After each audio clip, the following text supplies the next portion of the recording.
Il y avait dans Samarie 70 fils d'Achab. Jéhu rédigea des lettres qu'il envoya à Samarie, aux chefs de Jizréel, aux anciens et aux gouverneurs des enfants d'Achab. Voici ce qui était écrit. Dès que cette lettre vous parviendra, puisque vous avez avec vous les fils de votre maître, les chars, les chevaux, une ville forte et les armes, examinez avec soin lequel des fils de votre maître est le plus digne et qui convient le mieux pour régner. Mettez-le sur le trône de son père et engagez-vous dans un combat acharné pour la maison de votre maître. Ils furent saisis d'une profonde terreur et s'exclamèrent « Voici, 2 rois n'ont pu lui résister, comment donc pourrions-nous lui tenir tête ?» Le chef de la maison, le chef de la ville, les anciens et les gouverneurs des enfants envoyèrent un message à Jéhu.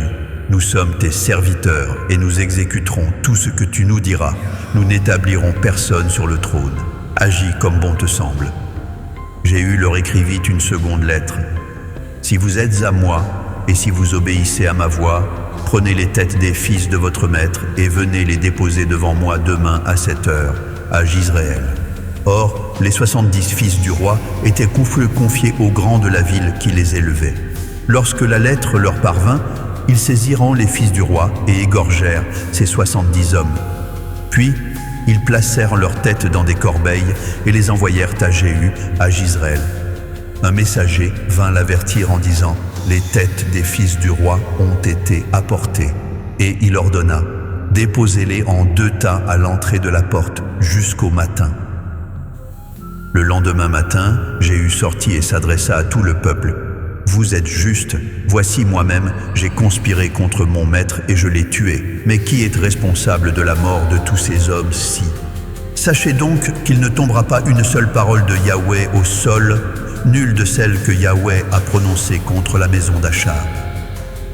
Yahweh accomplit ce qu'il a déclaré par l'intermédiaire de son serviteur, Élie. » Jéhu frappa tous les survivants de la maison d'Achab à Jizréel, les grands, les familiers et les ministres, sans épargner un seul.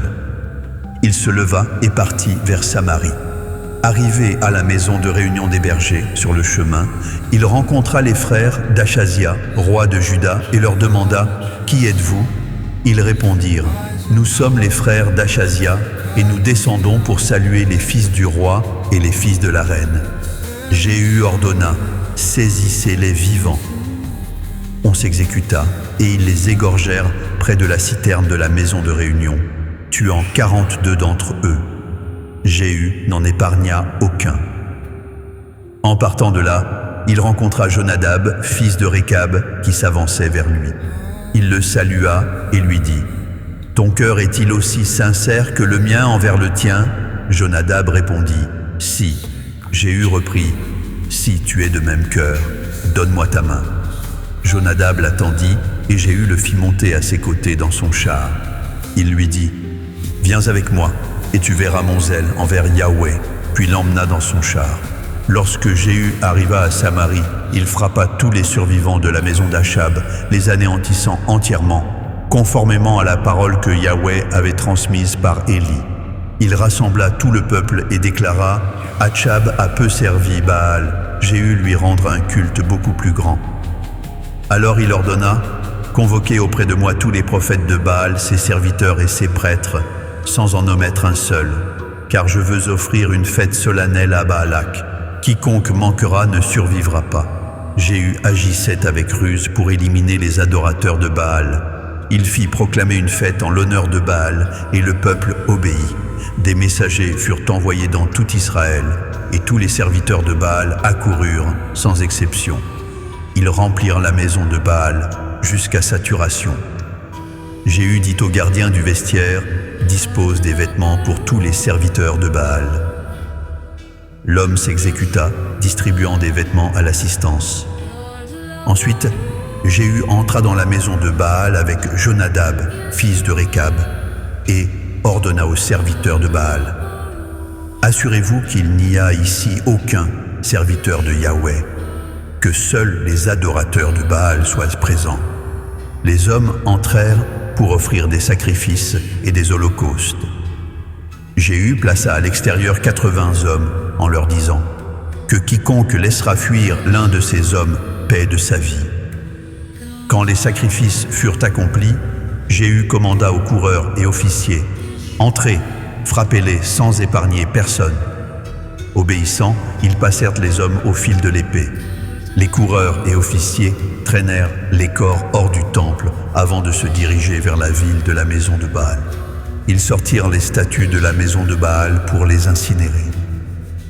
La statue de Baal fut renversée, et avec elle, toute la maison de Baal. On en fit un lieu d'aisance qui subsista depuis ce jour. Ainsi, Jéhu extermina le culte de Baal au beau milieu d'Israël. Néanmoins, il ne renonça pas aux péchés instaurés par Jéroboam, fils de Nébat. Israël persista à adorer les veaux d'or installés à Béthel et à Dan.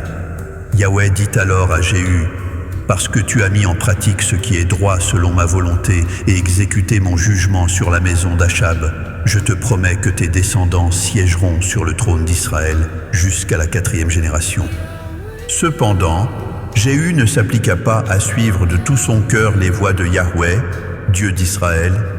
Il toléra encore les errements commencés par Jéroboam, sans s'en détourner. En ce temps-là, Yahweh amputa une portion du territoire israélien. Hazaël bâtit Israël sur toutes ses frontières, conquérant depuis le Jourdain vers l'Orient toute la région de Galaad, Gadite, Rubénite et Manassite, depuis Aroër sur les berges du torrent de l'Arnon, jusqu'à Galaad et à Basan. Le reste des actes de Jéhu, ses exploits et tout ce qu'il accomplit sont consignés dans le livre des chroniques des rois d'Israël.